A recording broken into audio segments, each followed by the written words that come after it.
L'heure de pointe, en partenariat avec la Nouvelle République des Pyrénées, Philippe Subercase. Bonjour à toutes et à tous, bienvenue dans cette heure de pointe un peu spéciale pour moi. Il a été un des visages marquants du diocèse de Tarbes-et-Lourdes pendant plus d'une décennie. Un diocèse singulier traversé par les foules du sanctuaire Notre-Dame de Lourdes, mais aussi profondément rural, étendu, discret. Comment conjuguer ces deux réalités ? Comment porter la charge d'un lieu mondialement connu tout en restant pasteur de toutes les paroisses et de toutes les âmes du territoire. Il a reçu 2 papes, Jean-Paul II en 2004, Benoît XVI en 2008. Il a connu les grandes heures jubilaires, les projets, les transformations, mais aussi les limites, les regrets et les choix difficiles. Aujourd'hui retiré, mais toujours bien présent, Monseigneur Jacques Perrier, évêque émérite du diocèse de Tarbes-et-Lourdes, revient avec nous sur les années fortes de son épiscopat. Nomination, première impression, grands événements, équilibre entre le sanctuaire et le diocèse. Retour sur une mission pas comme les autres. Bienvenue, Monseigneur Jacques Perrier. Merci. C'est un plaisir pour moi de vous accueillir dans cette émission. Vous avez été un évêque qui a été très médiatisé, parce que vous avez l'habitude, vous, des médias, vous êtes un homme de radio, vous avez même créé une radio sur Paris. Quand vous avez été nommé en 1997 évêque du diocèse de Tarbes-et-Lourdes, qu'est-ce que ça vous a fait ? Il y avait une certaine logique à cette nomination.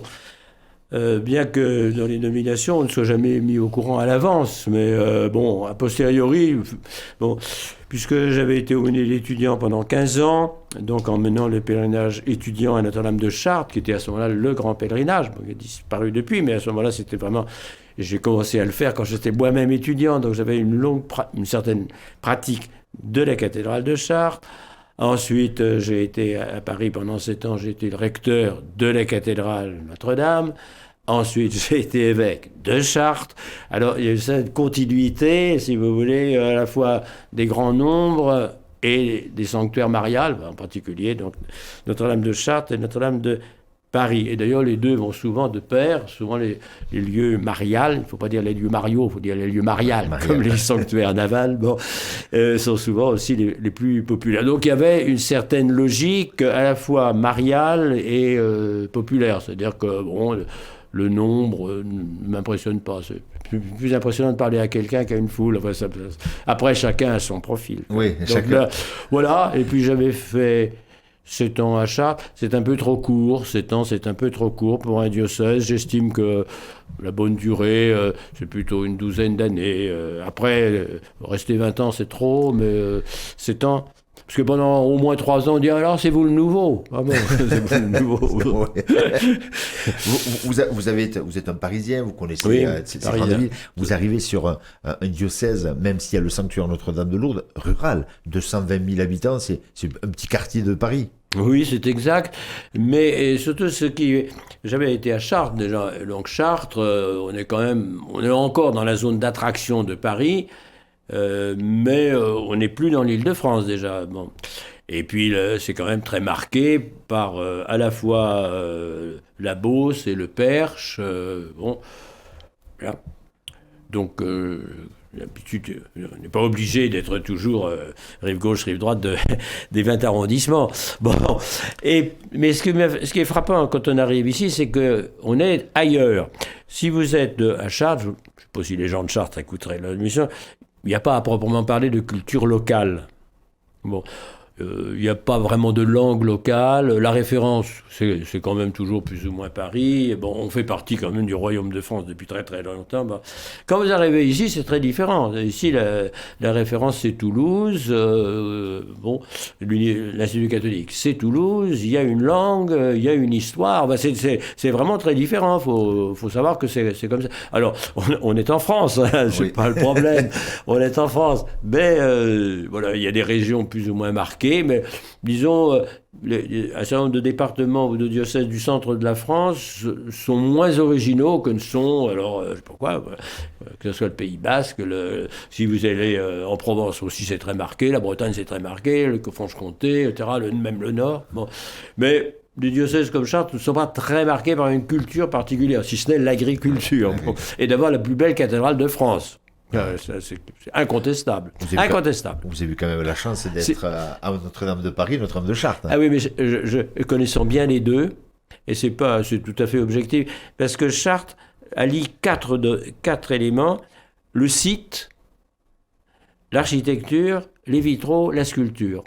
Alors pour telle ou telle chose, on peut dire, ça va peut-être mieux, mais par exemple si vous prenez Paris, c'est pas mal avec la Seine, etc. Mais enfin à côté vous avez la préfecture de police, alors c'est pas grisant quand même. À Chartres vous avez encore les maisons des chanoines, c'est plus contemporain. Donc 1997 vous arrivez à Lourdes, comme coadjuteur d'abord. C'est-à-dire que vous avez Monseigneur Sahuquet, qui n'allait pas bien depuis plusieurs années, et il était en visite à Limina, c'est le pape, en janvier ou février de 1997. Pendant son séjour, il a eu un zona. Donc il n'a pas pu rencontrer le Saint-Père parce que c'est très contagieux. Et donc les Romains ont dû se dire « Ouh là là, cet évêque, il ne va pas bien, etc. » Donc ça a dû accélérer ma nomination, mais ça c'est secret. Alors, avec Monseigneur Sahuquet, on a été théoriquement ensemble pendant un peu plus de 6 mois, mais en fait, je l'ai très très peu vu. Parce qu'il y a eu la mort de son frère, il y a eu les vacances, il y a eu une opération, ensuite des complications suite des opérations. Donc on s'est très, très peu vus, en fait, comme ça. Voilà. Et très rapidement, j'ai été amené à prendre telle ou telle décision, dont une pour la radio d'ailleurs. Alors je suis allé le voir pour lui dire, écoutez, voilà, il faudrait théoriquement prendre des décisions sur tel point, je pense qu'on pourrait faire ça, est-ce que vous êtes d'accord? Voilà. Mais donc je n'ai pas beaucoup bénéficié de son expérience. Or, ça aurait été intéressant, parce que lui c'est un homme du Sud, pour le coup, il est toujours resté dans le Sud, c'est un homme du Sud. Et puis il a une toute autre expérience pastorale que moi, puisque lui-même et son prédécesseur, Monseigneur Donze, étaient très marqués par la spiritualité de l'Action catholique, spécialisée. Voilà, qui a aussi beaucoup marqué c'est comme ça, on ne refait pas l'histoire. Hein. Oui, donc on s'est pas beaucoup... Il était là le jour de mon arrivée, il a été extrêmement chaleureux, cordial, mais en fait, 2 jours après, pratiquement, il était parti. Et puis, on a fait ses adieux au mois de janvier 98, et donc oui, ça fait 6 mois à peine. Et après, il est parti à Pont-Saint-Esprit, où j'étais allé le voir une fois ou l'autre. Voilà. Et donc vous prenez j'ai eu à enterrer mes 2 prédécesseurs, Monseigneur Donze et Monseigneur Sahuquet. Et pour Monseigneur Donze en particulier, c'est une des hontes de ma vie, il n'y avait personne à la cathédrale. Heureusement, il y avait quelques prêtres et puis des religieuses, mais sinon, il n'y avait personne. Il n'était pas parti depuis tellement d'années, et il était resté 18 ans. La mémoire, hein. Alors, je sais bien, c'était les premiers jours de juillet, mais enfin, quand même. Ça vous a marqué, ça? Ah oui, ça m'a marqué. Oui. Je trouvais que, quand même, surtout qu'il avait beaucoup travaillé pour le diocèse, il était, 18 ans quand même. Oui. C'est pas rien quand même. Oui. Et il est parti un peu dans l'anonymat. Oui. Monseigneur Sahuquet, c'était moins marqué. Ah ben voilà, c'est comme ça. Voilà. Donc vous arrivez au sanctuaire Notre-Dame de Lourdes. On peut dire quand même que vous avez été un évêque un peu hors pair. Vous avez été à la fois évêque, mais aussi, on dirait, vous teniez le sanctuaire. Vous étiez le patron.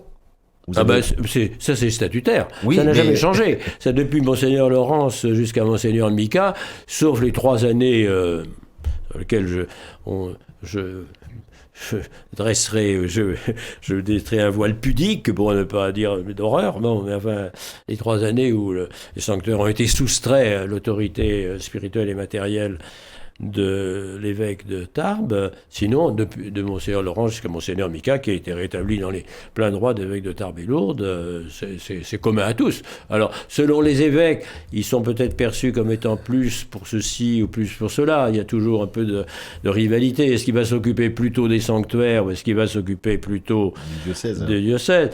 Alors, évidemment, arrivant de Chartres, c'est pas un très gros diocèse, c'est quand même un peu au-delà de 400 000. Ici, comme vous l'avez dit à l'instant, c'est la moitié. Et donc, évidemment, tout le monde dit, s'il a été nommé là, c'est sans doute pour Lourdes. Bon, d'accord. Et donc, évidemment, j'ai voulu donner d'emblée des contre-signes. D'ailleurs, je suis venu à Tarbes d'abord, Et à Tarbes d'abord, puis à Lourdes le lendemain, mais j'étais venu à Tarbes d'abord. Et puis ensuite, j'ai choisi d'avoir comme unique domicile Tarbes, en utilisant le chalet pour ce pourquoi il était fait, c'est-à-dire des réceptions, là, des évêques, des gens de passage, etc., des directions de pèlerinage. Bon. Mais je résidais à Chartres, le secrétariat était à Chartres, l'adresse postale était à Tarbes. Oui. Mais c'est presque les mêmes lettres. Bon. L'adresse postale était à Tarbes, le secrétaire était à Tarbes, tout était à Tarbes. Je venais tous les jours à Lourdes, parce que même en dehors de la saison, presque plus en dehors de la saison, comme disait Borde, l'hiver on travaille, l'été on reçoit, mais l'été on travaille, l'hiver on travaille, donc les réunions, tout ça c'est... voilà. Voilà. Vous avez donc aussi entrepris des travaux dans le sanctuaire Notre-Dame de Lourdes, par exemple le rosaire, et vous me disiez en préparant cet entretien avec un peu d'humour, j'ai payé l'accueil Notre-Dame. Oui, c'est-à-dire l'accueil Notre-Dame avait été inauguré en avril. Les premiers malades sont arrivés, moi je dis encore les malades, les personnes en situation de malade. Ouais, bon, pendant longtemps quand on a dit les malades, oui. On a le vocabulaire de son temps. Bon, je ne parle pas beaucoup par abréviation, ni homme ni par... Parce qu'à force de rallonger les expressions, on les raccourcit avec des anacronymes voilà. qui veulent peut-être alors, plus donc, nous dirons les malades. Bon. Et donc les premiers étaient arrivés en avril, voilà. Et donc moi j'ai eu à faire les inaugurations, une inauguration civile si j'ose dire, puis une inauguration religieuse. Bon, tout ça c'était dans les mois où j'étais coadjuteur, mais comme mon seigneur Savuquet n'était pas là, j'y étais. Et puis donc effectivement à partir de là, commençait la période de remboursement des emprunts, quoi. Bon.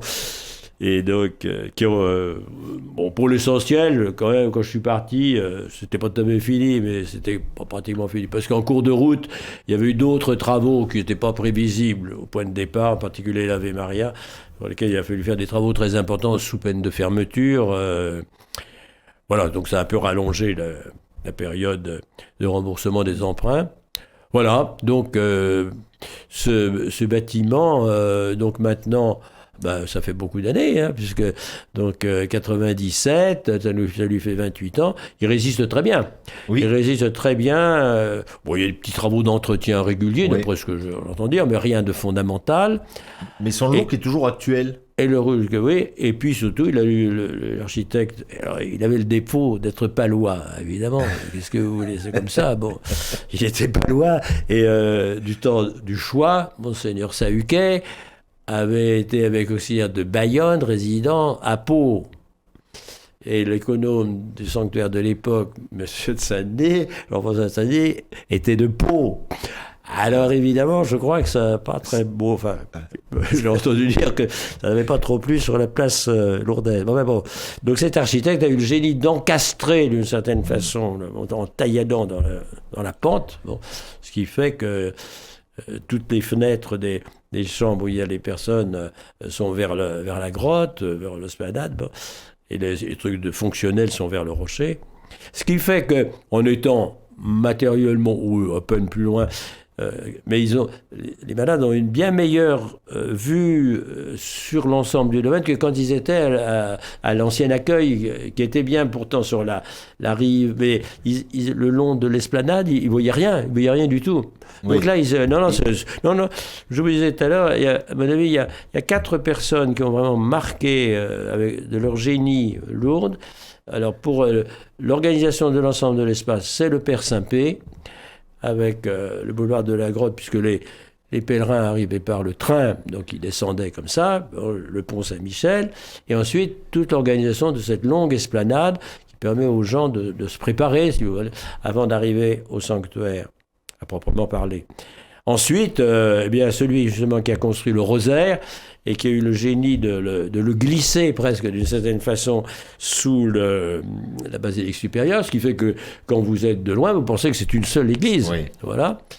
Ensuite, il y a eu le génie de Pierre Vagot d'enterrer ce fameux grand abri dont rêvait Monseigneur Théas depuis le jour où il avait été nommé. Il ne savait pas où le mettre, etc. Et c'est Vagot qui a eu cette idée de cette église, de faire... C'est-à-dire que ce n'est pas vraiment une église souterraine, il a fait un grand trou Et puis il l'a couvert d'une voûte. Ouais. C'est pas, voilà. Bon. Semi-enterré. Et puis le dernier, l'architecte, voilà, je trouve que ces 4 personnes ont eu vraiment du génie. Alors après, on peut discuter sur l'esthétique de ça et de ça, mais j'ai toujours été quand même, pas sceptique, mais je trouvais que la condamnation pure et simple de tout ce qui est à Lourdes, comme a fait Huysmans, je trouve que c'est pas juste. C'est pas juste. C'est pas juste, diraient les enfants. Non, c'est pas juste. Quelle vision vous avez du coup sur l'église Sainte-Bernadette qui a, elle, une structure beaucoup plus moderne? Alors ça, Sainte-Bernadette, qu'est-ce que vous voulez? Le pauvre homme, lui, il est toujours vivant, ce Félix. Il faut dire qu'on lui a donné un cahier des charges impossible, puisque on lui a dit il faut faire un espace intermédiaire, ça je comprends. Parce que le rosaire, bon, c'est grand, c'est majestueux, etc., mais vous ne mettez pas beaucoup de monde quand vous avez mis 1500 personnes. Ça. Et puis après, vous passez à Pie-X avec 20 000. Bon, enfin, vous n'êtes pas obligé d'avoir 20 000, mais à moins de 10 000, vous êtes un peu perdu. Alors, donc ça, avoir besoin d'un espace intermédiaire, ça, je comprends. Mais on lui a dit, voilà, il faut que ça puisse servir pour... que pour des messes aussi, mais aussi pour des veillées. Il faut que ce soit sacré, mais pas trop. Alors, bon, donc il a fait en gros plutôt un zénith, bon, avec des gradins très verticaux. Bon, donc c'est très facile pour chauffer pour un spectacle. Bon. Mais au point de départ, il avait compris plutôt que c'était effectivement pour faire des veillées, des choses comme ça. Bon, ça a été inauguré en 78, juste au passage entre Monseigneur Donz et Monseigneur Sahuquet, donc c'est une commande des années, pourquoi, environ 75. Il faut voir aussi quel était le climat dans l'église dans les années 75. Vous êtes trop jeune, mon ami, pour savoir ça, mais moi je connais. Bon, et donc, avec une commande aussi floue, aussi presque contradictoire, moyennant quoi, il y avait bien ce qu'il fallait pour célébrer la messe, mais on a tout de suite, on a vu que c'était l'usage prédominant, même si ça pouvait servir aussi pour des veillées, c'était quand même l'usage liturgique qui était prédominant, et donc il a fallu, à frais nouveaux, concevoir un podium, enfin un espace liturgique, un chœur, d'une certaine façon, bon, et ce qui a été réalisé par la maison Quéplin du Puy, qui a réalisé aussi la chapelle de l'adoration à côté. Mais c'était pas dans le plan primitif. Alors, qu'est-ce que vous voulez? Il a fait ce qu'il pouvait. On a dû lui dire sans doute aussi, mais ça, on a dit toujours ça à tout le monde, faut pas faire trop cher, sans doute. On lui a sûrement dit ça, bon, je ne sais pas, voilà. Et l'économe de l'époque, je crois que ça s'appelait Lalac, je crois. Il me semble que c'est Lalac. Alors, il tenait les comptes très, très scrupuleusement dans le journal de la grotte, en disant combien il restait à payer, voilà. Bon, ça a été payé, d'ailleurs, assez vite, voilà. Alors, c'est difficile de défendre Sainte-Bernadette esthétiquement. Oui, mais je crois qu'on y peut. On n'y peut pas grand-chose. Puis, pour le coup, c'est très massif, c'est là. Et puis, c'est l'endroit le plus fréquenté dans le sanctuaire. C'est assez utilisé, oui. Donc c'était normalement on peut avoir 2 célébrations, un espace 3000, un espace 2000, je sais pas. Donc il y avait une cloison mobile. Alors ça dépendait. Si vous aviez d'un côté une célébration avec un orchestre, c'était pas la peine d'en avoir une autre à côté. Oui. Si c'était un conférencier très calme qui parlait de Sainte Thérèse, ça va. Bon, oui. Mais bon, voilà. Et alors quand il y a eu l'inondation, la grosse, oui. Et ça. Comme on l'avait prévenu, c'est là qu'il y a eu l'impact le plus fort de la vague, qui a tout emporté à l'intérieur, n'a pas emporté les murs. Donc ce qui restait, de ce qu'on m'a raconté, moi j'étais parti. Selon la formule, après moi le déluge j'avais lu après mon départ. Deux fois. Voilà, les 2 fois. Et donc, ce qui a été le plus spectaculaire, ce qui a le plus frappé les gens, c'est l'inondation de Pie-X. Oui. Bon, parce que de voir Pie-X transformé, donc c'était plus spectaculaire. Mais, alors ça a abîmé la sono, etc., mais ça n'a pas abîmé la structure, effectivement, la structure béton. Oui, ça n'avait pas... Voilà. Vous êtes, on vous dit, le gardien de la grotte, vous avez changé l'hôtel de la grotte. Hein, oui. Avec alors l'hôtel de la grotte, il y en a déjà eu 3 ou 4. Bon. Et nous revenons parce qu'on était 130 à peu près, du pèlerinage jubilaire à Rome. Et nous avons récité le chapelet, ça a dû être transmis d'ailleurs, plus ou moins, devant la grotte, la grotte de Lourdes, dans les jardins du Vatican. Et dans cette grotte, il y a un des hôtels de l'histoire de Lourdes, qui a été changé à l'occasion environ du centenaire, un petit peu avant le centenaire, et c'était donc Monseigneur Terrasse. Et donc, il avait eu l'idée de génie, puisqu'on va lui dire, vous changez l'hôtel, mais qu'est-ce que vous allez faire du précédent, etc. Il a eu le génie de le donner au pape. Pour la grotte du Vatican, personne ne peut râler. Oui. Si on donne au pape, bon. Qui donne au pape donne au bon Dieu, je ne sais pas quoi. Bon. Alors, celui-là, il avait disparu. Et à ce moment-là, on avait construit un hôtel, donc ça c'est l'époque Vago. Alors si vous voulez, je ne sais pas si on voit l'image là, mais cet hôtel c'était un peu comme cette table si vous voulez. C'est-à-dire c'est une surface plane, mais au moment où il a été installé, la grotte, le fond de la grotte est là, si vous laissez l'écran, oui. Et le célébrant il est là. À ce moment-là, 55, 6, 7. Et donc ici, vous avez les chandeliers, vous avez le tabernacle, vous avez tout ce qui garnissait le fond d'un hôtel. Mais oui, mais quand vous mettez le célébrant là, oui. Vous enlevez tout ça. Et donc il vous reste une dalle très nue, très froide.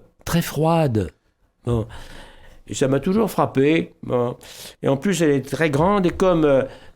c'était pas le cas autrefois, mais maintenant, on fait vraiment la procession à l'intérieur. Et donc, c'est pas très commode pour le passage, etc. Bon. Et donc, j'ai profité, je dis pas, j'ai pas pensé à ça le jour où je suis arrivé, hein, oui. Mais l'année où le thème pastoral était le Seigneur est mon rocher, ici, c'est l'occasion. Hein, c'est l'occasion de faire ça. Et le recteur de l'époque... Est-ce que c'était encore le Père Jacquin ? Enfin, j'avais dû en parler avec le recteur, le Père Jacquin, qui pourtant n'est pas du tout un conservateur. Il dit surtout, on se tutoyait, on se connaissait depuis longtemps avec Jacquin, qui est mort, hélas. Et il me dit, oh non, si on ne touche pas à l'hôtel, ça va être de la guerre d'Orléans. Pas du tout. Et donc, c'est à trouver un rocher, alors, donc, qui est plus ramassé, effectivement. Et donc, ça permet mieux. Puis, c'est plus homogène c'est la groche d'Arroudi, donc c'est assez homogène au point de vue texture avec la grotte elle-même. Voilà. Et donc, je n'ai eu aucun problème. Il a été consacré par le cardinal Poupart. Alors, il y a eu un petit moment un peu de flottement parce qu'on a commencé par apporter l'autel. Alors, l'autel, c'est la pierre elle-même. Simplement, évidemment, on a... poli au-dessus, le bas, oui. Le haut et la face arrière. Sinon, le devant et les deux faces de côté sont à l'état brut. Bon, y compris avec une faille. Bon, c'est à l'état brut, quoi. Et donc, on a commencé par le poser comme ça. Bon, alors, il avait l'air idiot, quoi. Bon, à ce moment-là, j'ai eu quelques critiques. Mais une fois qu'il a été en place... Et puis, je crois qu'il est vraiment bien proportionné. Voilà, moi, je suis heureux d'avoir pu faire ça, oui. Vous avez laissé une trace avec l'hôtel que vous avez mis en place. Oui, c'était pas destiné à ça. Mais, oui. En tout cas, oui, c'est bien, voilà. On continue tous les projets, tout ce que vous avez vécu. Alors, bien sûr, on ne peut pas passer les deux papes. Hein. Vous avez reçu donc Jean-Paul II, qui était malheureusement très malade et pratiquement à la fin de sa vie. Oui. Et puis ensuite, Benoît XVI, 4 ans après. Oui. Deux papes. C'est exceptionnel. Alors, je m'en explique longuement. Si les gens savent, on peut espérer qu'ils savent lire. Mais c'est bien la radio. Vous aviez le chronique pour apprendre à lire. Oui, voilà. Et donc, j'avais fait un livre dans l'histoire des sanctuaires. Donc, il vient de sortir il y a un an, même pas, je sais pas quoi, qui traite la période de 1988, c'est-à-dire le début de l'épiscopat de Monseigneur Sahuquet, jusqu'à l'arrivée de Monseigneur Mika. Et donc, ça comporte les deux pèlerinages, et donc j'explique dans quelles circonstances se sont faites ces deux invitations. Voilà, donc comme c'est écrit, je ne vais pas le redire. Voilà. Donc, vous n'avez qu'à lire le livre voilà. Où on rentre un peu dans les coulisses de ces deux pèlerinages qui ont mis quand même Lourdes vraiment au cœur. C'était devenu presque... ça avait aussi une importance théologique, c'est-à-dire 2004, c'était donc 150e anniversaire du dogme, 2008, 150e anniversaire des apparitions. Que le pape, successeur de Pie IX, qui avait promulgué le dogme tout en ayant consulté les évêques du monde entier d'ailleurs. Bon, c'était pas la visioconférence, c'était par la poste, mais enfin, c'est l'équivalent d'une visioconférence d'aujourd'hui, si vous voulez. Donc il avait bien consulté tout le monde. Bon. Enfin, il le promulgue très solennellement. C'est un dogme de la foi catholique à Saint-Pierre de Rome, etc. Qui viennent, dans l'état en plus de Sordé où il était, qui viennent pour le 150e anniversaire du dogme à Lourdes, c'est quand même une forme de reconnaissance de Lourdes éminente et vraisemblable, parce que pour sa piété personnelle, il n'avait pas besoin de venir à Lourdes. Voilà. Donc c'est un acte dogmatique, un acte du magistère très fort. À la limite que pape Benoît XVI soit venu pour les 150e anniversaire des apparitions, j'allais dire ça allait presque de soi, quoi. Bon, c'est moins étonnant. Ce qui est étonnant, c'est la venue de Jean-Paul II 2004. Ce que les gens ont surtout perçu, et c'était très bien aussi, c'est pour justement les personnes malades, handicapées, presque grabataires, etc. C'est un très grand honneur parce qu'ils ont vu qu'il n'avait pas honte de se montrer dans l'état où il était. Lui qui avait été, comme avait dit le cardinal Marty, le sportif de Dieu. Et bien le sportif de Dieu, il ne pouvait pratiquement plus parler. Et en particulier, donc, il ne disait pas un mot en privé. Il gardait ce qui lui restait de voix uniquement pour la parole publique. Et les dernières paroles, pratiquement, qu'il ait prononcées en français, c'est sur la liberté. Et il faut défendre la liberté et sur finalement l'Immaculée Conception de la Vierge pour lui donner une pleine liberté pour accepter la mission qui lui est demandée. Voilà, donc c'est très fort à différents égards. 2004, le dogme, effectivement, vous l'avez dit, l'anniversaire, 2008, les apparitions, mais on croit Bernadette quand elle dit « Je suis l'Immaculée Conception » et qu'elle prononce ce dogme dont on sait qu'elle ne peut pas l'avoir inventé. Oui, dans le mandement de Monseigneur Laurence, 1862, il dit ça ne fait pas partie de la foi catholique, on peut être catholique et pas croire aux apparitions à Bernadette, mais il dit on est fondé à croire. Et il dit moi, je pense qu'elle est apparue réellement, etc. Mais il ne reprend pas il prend 18 apparitions, il ne reprend pas la formule je suis l'Immaculée Conception. Mais là aussi, ce n'est pas le cadre de l'émission pour s'en expliquer, mais c'est une expression qui va plus loin que le dogme. Elle va plus loin que le dogme. Parce que le dogme dit Marie conçue sans péché. Il pourrait y en avoir d'autres. Je suis l'Immaculée, ça veut dire qu'elle est elle et elle seule. Bon. Donc bon. Et là, tant le pape Jean-Paul II que le pape Benoît XVI ont employé la formule. Donc c'est important, c'est parce que c'était quand même d'assez bons théologiens, en plus d'être pape. Et donc, voilà. 2007, vous partez... Qu'est-ce que je fais en 2007 ? En 2007, juste avant l'année du jubilé, vous partez un peu faire le VRP de cette année jubilaire. Et ça vous a un peu été reproché à une époque en disant que vous partiez faire donc le tour oui, je vous surprends, c'est ce qui se disait, partir faire un peu le tour de l'Europe pour fêter l'année jubilé. Et 2008, une grande année. Non, c'est pas ça.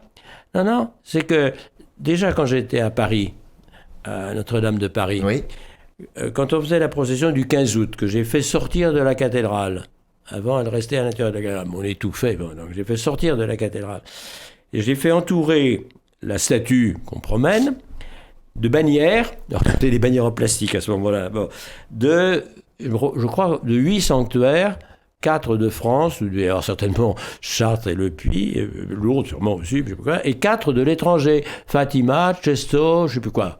Vous voyez ? Parce que Paris c'est le centre de la France, j'aime beaucoup, etc. Mais on n'est pas seul, on était entouré. Et donc j'ai toujours eu ce réflexe de dire chaque sanctuaire est spécifique, son originalité, etc. Mais il est original. En un sens, il est seul. Il est seul à avoir ces caractères-là, mais il n'est pas le seul sanctuaire. Et donc, j'ai toujours eu ce réflexe-là. Et pour Lourdes, a fortiori pour Lourdes, j'avais voulu constituer ce que j'avais appelé le réseau marial européen. C'est-à-dire de choisir pour chaque pays européen, Europe occidentale et Europe centrale, et puis ça intervenait après la chute du mur, un réseau, en prenant le sanctuaire le plus connu, pour chaque pays. Voilà. Et donc, on a retrouvé Fatima, etc. Lorette pour l'Italie, je sais pas quoi, Altötting pour l'Allemagne, Nock. Bon, et puis, sur les 20, il y en avait 7 qui étaient au-delà de l'ancien rideau de fer. En Tchécoslovaquie, en Lituanie, en Croatie, en Slovénie, en Slovaquie. Donc, il y en avait 7 qui étaient d'au-delà. Et on faisait une réunion une fois par an des recteurs.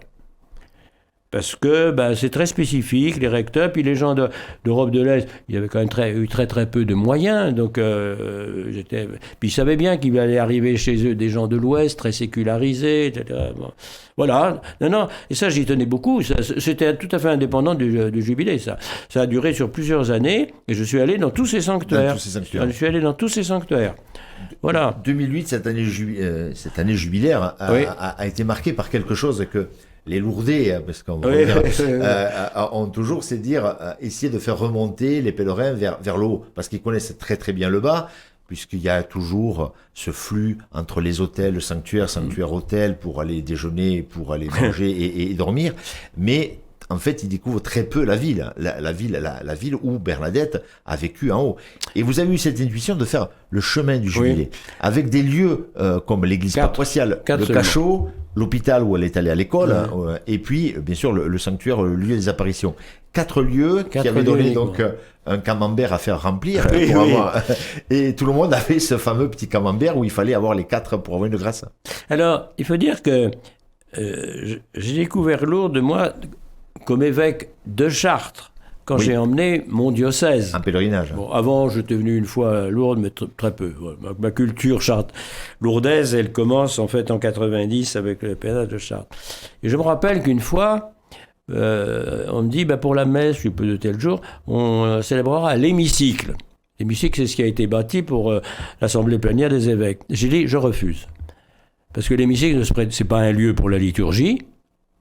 Il n'y a qu'à voir les lieux où vous êtes en bas, c'est pas bien, ou vous êtes sur la tribune. Non, la messe, c'est pas une tribune. Non. Donc j'ai dit, je refuse. Et donc j'ai dit, on ira à la paroisse. Et donc j'avais célébré une des messes à la paroisse. Voilà, puis à la paroisse, il y a les fonts baptismaux. Puis Bernadette, elle est sainte, pas tellement au titre des visions, mais parce que c'est une chrétienne. Une chrétienne, comment on fabrique une chrétienne en la baptisant. Bon. Et donc j'avais un peu ce réflexe-là. J'ai été curé de paroisse aussi, un peu. Bon, pas très longtemps, mais enfin un peu. Puis, bon. Et donc il y avait ça, certainement, l'idée de l'église paroissiale, et puis que le lieu, en fait, le plus important, d'une certaine façon, pour Bernadette, c'est effectivement l'hospice.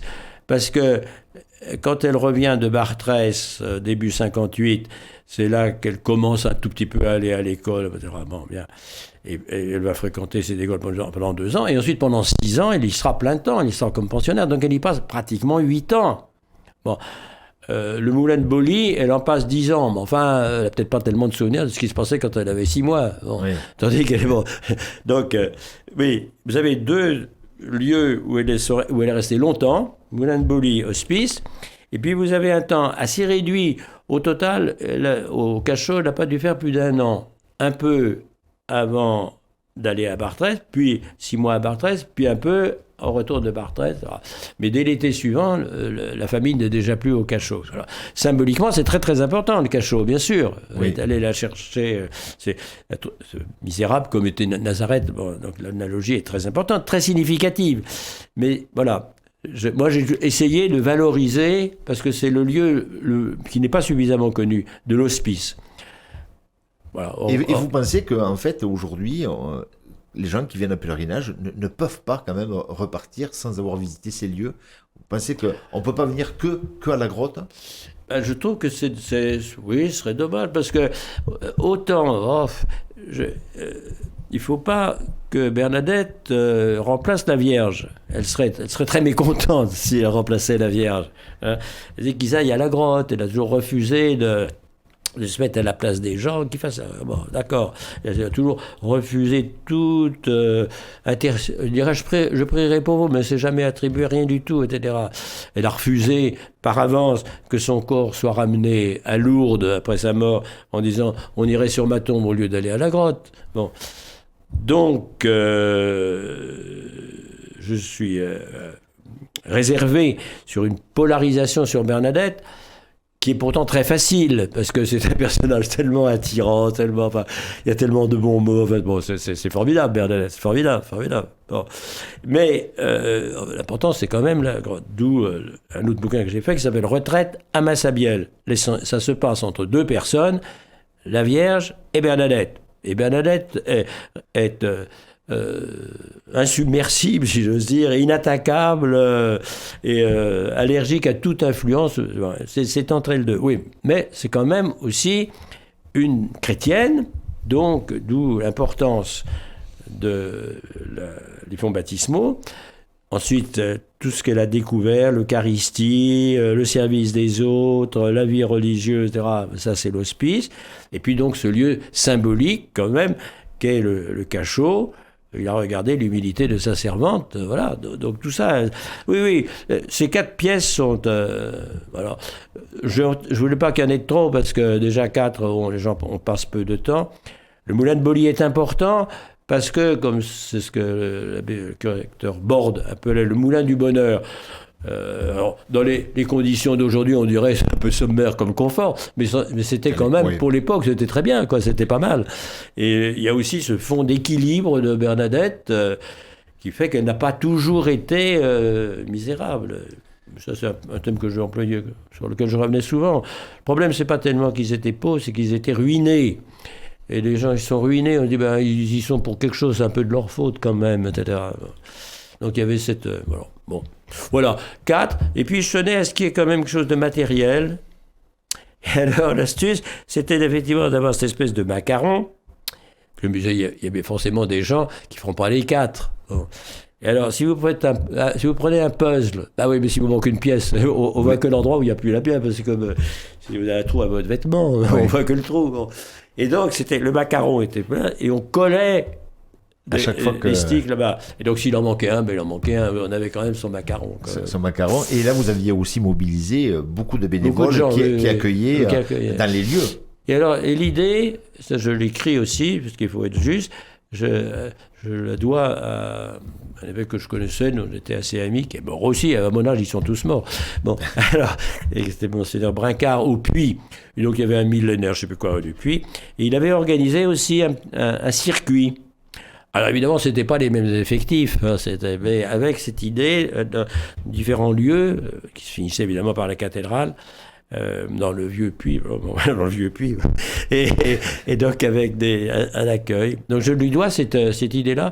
Je vois que ça s'est beaucoup répandu, l'idée des chemins, des parcours jubilaires, des trucs comme ça.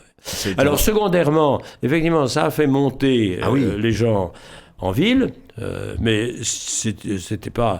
Si vous voulez, et la mairie, la municipalité, donc c'était M. Articanave qui était maire à l'époque, sans qu'on le leur demande, ont tracé cette ligne bleue, donc il reste encore quelques éléments, des traces de la trace, quoi. Bon, avec même le mot, je sais pas quoi, jubilé, je sais pas quoi, il y avait un mot pour puis il y avait le logo du jubilé, voilà, donc qui permettait aux gens de...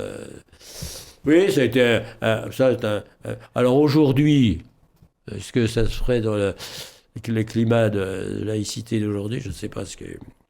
Ouais, bon, c'était en 2008, c'était il y a 17 ans. Alors, effectivement, aujourd'hui, lorsqu'on veut organiser quelque chose sur la rue, le domaine public, que ça soit festif ou pas, avec les attentats, vous n'avez pas connu 2016 avec tout ce qui avait été mis en place après... l'attentat donc à Nice, puis après l'attentat contre le Père moi Hamel. il y a eu deux dans ma période. Vous avez eu l'alerte à la bombe. Il y a eu une fois, alors ça, quelqu'un qui a voulu entrer dans les sanctuaires avec une camionnette. Alors là, les gardes sont intervenus, et heureusement quand même, parce que dans la camionnette, il y avait des bonbonnes de gaz et des clous. Alors, je crois pas que c'était terroriste, c'était le type était parti à l'asile psychiatrique. Bon, il y a eu ça c'était réel. Et puis il y a eu une alerte à la bombe, qui était fausse évidemment, mais qui n'a pas été très, très grave si j'ose dire, parce que c'était le 15 août. Alors, le 15 août d'habitude moi j'étais pas là, parce qu'il y avait suffisamment d'évêques le 15 août présents et de cardinaux, donc j'allais d'habitude de quelque part, je devais être à Cauterets je crois ce jour-là, pour le 15 août. Quoi. Et donc il lance son appel prévient la police. Il était, pourquoi, 11h30 ou chose comme ça. Donc la grand-messe du 15 août se finissait. Donc les sanctuaires ont enclenché les messages préenregistrés. C'était l'heure d'aller manger, donc les gens sont partis. Ça n'a pas fait de problème. Les sanctuaires étaient complètement bouclés. Sont là, les autorités locales on est sans pouvoir totalement. On n'existe plus. C'est l'État qui prend on le n'existe relais. Plus. Et on a pu quand même réciter le chapelet de Alors, 15 on a pu, 30. vous avez récité le chapelet. On était 3-4. Et un peu d'autorité, parce que vous êtes mis en colère et vous êtes rentré dans le sanctuaire. Oui, mais j'aurais pu toujours me mettre en colère, ça suffisait pas. Il suffisait pas de se mettre en colère. Non, j'avais pu créer une grande colère parce qu'ils avaient laissé les voitures s'engouffrer dans le boulevard de la Grotte, alors qu'on ne pouvait plus circuler, donc il aurait fallu barrer en haut. Bon. Et là, c'est là où je me suis vraiment foutu en C'est la colère dont on a quelques vidéos qui restent. Qui restent. Voilà. Un regret que vous avez eu, parce qu'on va rester dans le sanctuaire, puis après on parlera un petit peu aussi du diocèse. Un regret, par exemple, ce projet Siloé, c'est pour vous un regret de ne pas être arrivé à le mettre à terme? Oui, le problème des piscines... C'est un problème très ancien. Déjà, un des médecins, un des prédécesseurs du docteur Desfrandier, le docteur, c'est Pilon surtout, donc c'est déjà assez ancien, Pilon. C'est avant Tellier, donc c'est avant moi. Et déjà, il disait, non, ça va pas très bien, il y a beaucoup trop de monde, donc parfois c'est pas très recueilli devant, parce que quand il y a de la compétition, bon, bien. Et puis, on dit il faut évangéliser le geste, oui, mais quand vous avez des foules, c'est pas si simple que ça. Donc, lui-même, déjà, avait imaginé des choses. Bon, à mon avis, la solution qu'il avait n'était pas praticable. Bon. Mais, dès que je suis arrivé, effectivement, je me suis posé cette question des piscines. Entre autres, pour moi, des problèmes, c'est que le lieu d'attente, de préparation, où souvent les gens restent des heures, fait 8 longueurs pour une largeur. Oui. Donc c'est impossible de réunir les gens. Impossible. C'est trop étendu. Mais oui, vous ne pouvez pas. Bon. Alors vous pouvez toujours mettre des haut-parleurs, mais c'est pas pareil qu'une présence, vous voyez, une présence physique, corporelle, etc. Donc ça, il vous y pouvez rien. D'un côté, il y a les piscines, de l'autre côté, il y a le gave, il faut laisser une ligne de circuler. Vous n'y pouvez rien. Vous pouvez rien. Bon. Et en plus, ces piscines en béton, alors c'est très béton quand même, c'était très dur. Bon, voilà, donc, bon. Et puis, vous voyez bien quand même, le geste du bain intégral, etc., il n'est pas du tout dans le message. Allez boire à la fontaine et vous y lavez. Bernadette ne s'est jamais plongée dans la piscine. Bon, ça s'est développé progressivement, même assez vite, mais je pense un peu par contamination, enfin par imitation des sources thermales environnantes. Et d'ailleurs, les cubes ressemblent à ça. Bon, voilà.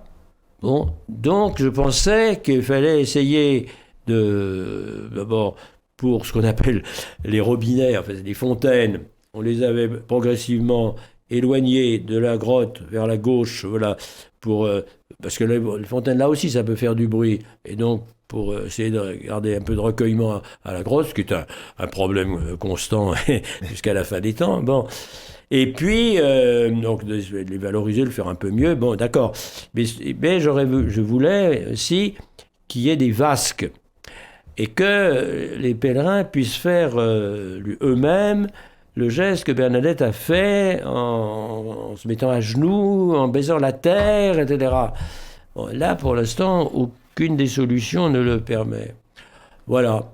Et donc, je pensais que pour retrouver de l'espace, pour retrouver des gens, il fallait déménager. Bon. Et donc, les piscines, c'est toute une organisation, c'est toute une tradition, etc. Bon, les chapelains s'en sont jamais beaucoup occupés. Bon. Et donc, j'avais fini en consultant les uns, les autres, les directions de pèlerinage, etc. Bon, on avait fini par tomber d'accord qu'il fallait déménager. Et il fallait passer de l'autre côté du Gave pour retrouver de l'espace. Bon. Et on a eu un premier emplacement qui nous a été refusé par l'histoire justement sur l'eau, alors qu'à mon avis, quand il y a eu les vraies inondations, là c'était assez loin dans la prairie, là où il y a la grande tente. D'accord. Et là, si vous voulez, l'eau se répand comme la rizière, si vous voulez. Il n'y a pas une vague, c'est plus la vague. Ouais, il n'y a pas de pression. Donc à mon avis, bon. Donc, et puis personne n'y dort. Donc personne n'y dort, il n'y avait pas de danger immédiat. Non. Bon. Et puis, alors ensuite, on a trouvé un deuxième emplacement. Et donc, au moment où je suis parti, c'était le moment déjà des projets d'architectes. Mais c'était avant. Moi, je n'ai pas vu les projets d'architectes. On en était au moment du concours. Et donc, ça devait garder des piscines, bien sûr. Il s'agissait de donner une autre possibilité qui était celle des vasques. Bon. Et puis on aurait été plus en face de la grotte. Et puis donc, ça s'est arrêté avec mon départ. Du coup, l'histoire des vasques, quelque part, avec le Covid, ça a été repris parce que c'est devenu le geste du lot pendant le Covid. Oui, mais mon idée, c'était pas le geste. Parce que c'est très bien, le geste de l'eau, j'appelais beaucoup aux gens, etc. Bon. Mais si vous voulez, c'est pas dans le message non plus. Ça, enfin, mais bon, j'ai appelé ça Siloé. Siloé. C'est un regret Ah oui, c'est un regret, parce que je vois bien que ce problème est toujours pas tout à fait résolu. Enfin, bon, alors, est-ce que pour les piscines, il y a aussi un autre problème, c'est que à la fois notre période est à la fois impudique et pudique. Et donc, le problème du vêtement, enfin, de se déshabiller, etc., ça pose des problèmes quand même. Et puis, les problèmes aussi d'éviter tout risque de gestes inappropriés, etc. Donc, il y a beaucoup de problèmes pour lesquels les anglo-saxons étaient, bien des années avant nous, beaucoup plus soupçonneux que nous. C'est la différence des cultures. Et ça, je comprenais ça quand même, je savais ça. Oui. Et ça, c'est à mon avis quelque chose qui est une tendance lourde. Voilà, on va écouter. Donc, chacun son boulot. Hein. Moi, je suis parti. Ça fait 15 ans que je suis parti. Hein. Non, pas 15 ans, non. Non, ça fait 13 ans que je suis parti. On va s'arrêter là, Monseigneur Perrier, si vous le permettez. On se retrouve la semaine prochaine pour continuer cet échange qu'on a, qui est très riche sur votre passage dans le diocèse de Tarbes comme évêque. Vous êtes avec nous encore pour quelques jours, puisque vous allez partir, vous allez nous le dire, sur Argelès-Gazost. On se retrouve la semaine prochaine. L'heure de pointe, Philippe Subercase.